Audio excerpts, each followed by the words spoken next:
Satu kebiasaan yang seringkali diabaikan dan dianggap tidak terlalu penting bagi orang-orang percaya adalah merenungkan sabda Tuhan, merenungkan kehidupan atau sering disebut bermeditasi. Kesalahkaprahan tentang meditasi yang dianggap memusatkan pikiran sambil mengosongkan pikiran itu sesungguhnya merupakan pandangan yang keliru. Karena meditasi yang sejati berarti membangun sebuah renung sejati yang sungguh bukan mengosongkan pikiran, tetapi mengisinya dengan keagungan Tuhan, dengan sabda Tuhan, dengan hal-hal yang sangat baik untuk membangun dan menumbuhkan iman agar makin sadar akan diri. Tapi seringkali justru kita jadikan meditasi itu sebagai hanya upaya sebuah penenangan diri semata. Hanya sekedar berdiam diri sejenak. Hanya sekedar sebuah kegiatan yang mengatur pernafasan.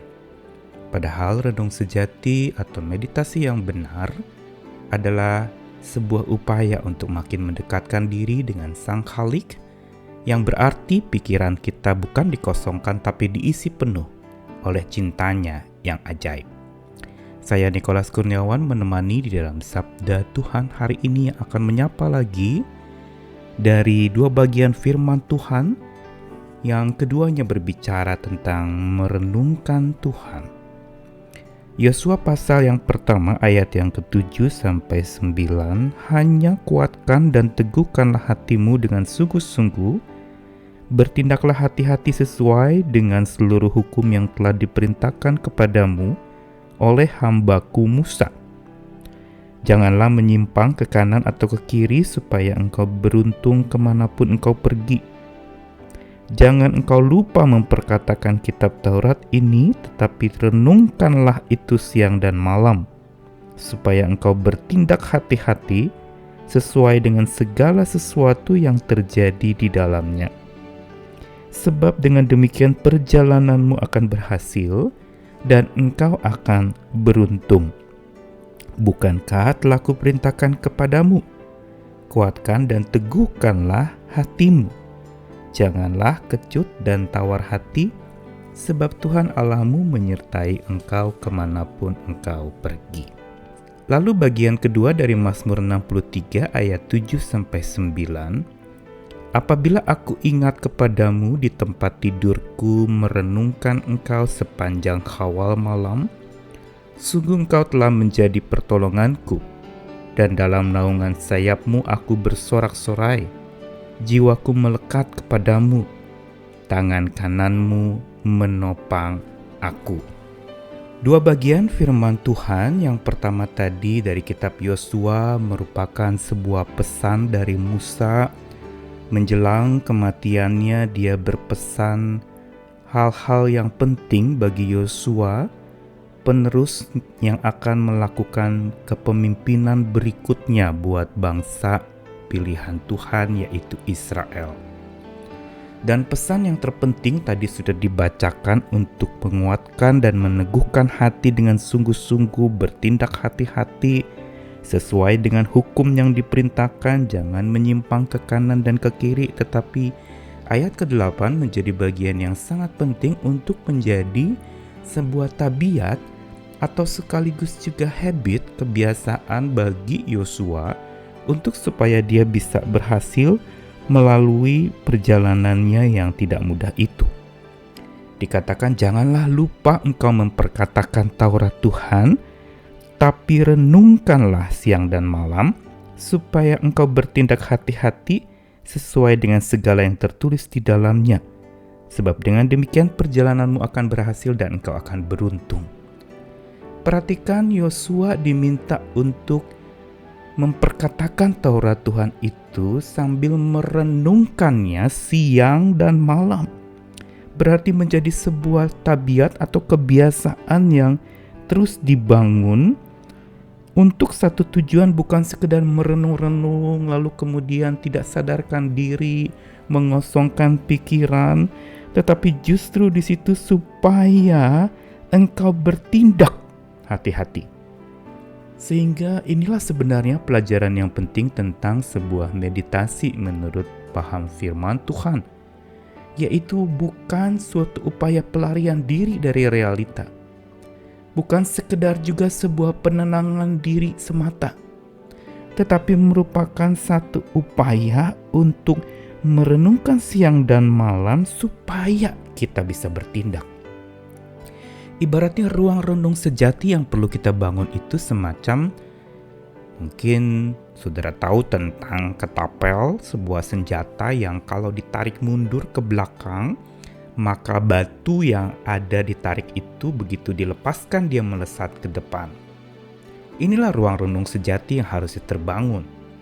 Masa untuk menarik diri sejenak untuk bertindak lebih kuat lagi. Bukan sekedar merenung lalu kemudian bertindaknya tidak sesuai dengan apa yang direnungkan itu. Bukan sekedar untuk mengingat-ingat tetapi berjuang untuk lalu kemudian apa yang diingat itu justru menjadi penggeraknya untuk melangkah lagi. Dan ini yang sebenarnya Musa ingatkan kepada Yosua. Dan bahkan dijaminkan kalau Yosua berhasil untuk membangun ruang renung sejati itu, merenungkan Tuhan siang dan malam, maka dikatakan perjalananmu akan berhasil dan engkau akan beruntung.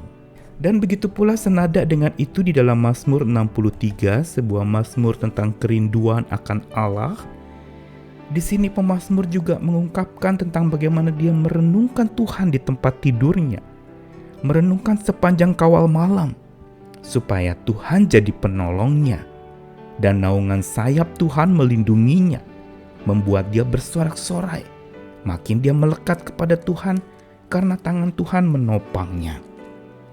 Dengan kata lain bahwa di dalam Mazmur pun dicatatkan tentang bagaimana seorang membangun ruang renung sejati itu, yaitu membangun sebuah kebiasaan bermeditasi yang benar, yang mengisi pikiran itu bukan menangisi penuh sesal apa yang sudah terjadi, tapi mengisi pikiran dengan keagungan Sang Khalik, Tuhan kita, agar terbangunkan sadar diri, supaya bisa berjuang lagi setelah kita rehat sejenak dalam ruang renung sejati kita.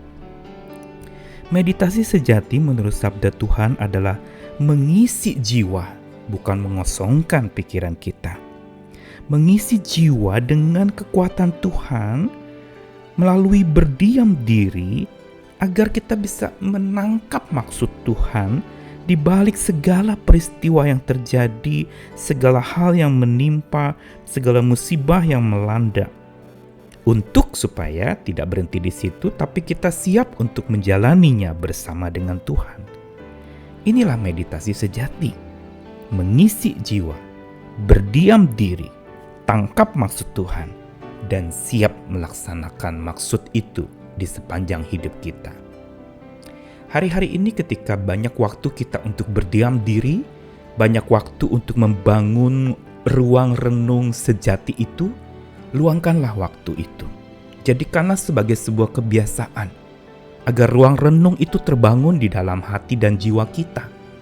Sehingga kita bukan mengosongkan pikiran kita seperti ditenung tanpa sadar diri, juga bukan menangisi penuh sesal apa yang sudah terjadi, tetapi memenuhi dan mengisi pikiran kita dengan hal-hal yang mulia, yang baik, yang indah kedengarannya, yang sungguh terhormat dan benar di hadapan Tuhan, seperti yang Paulus katakan kepada jemaat di Filipi.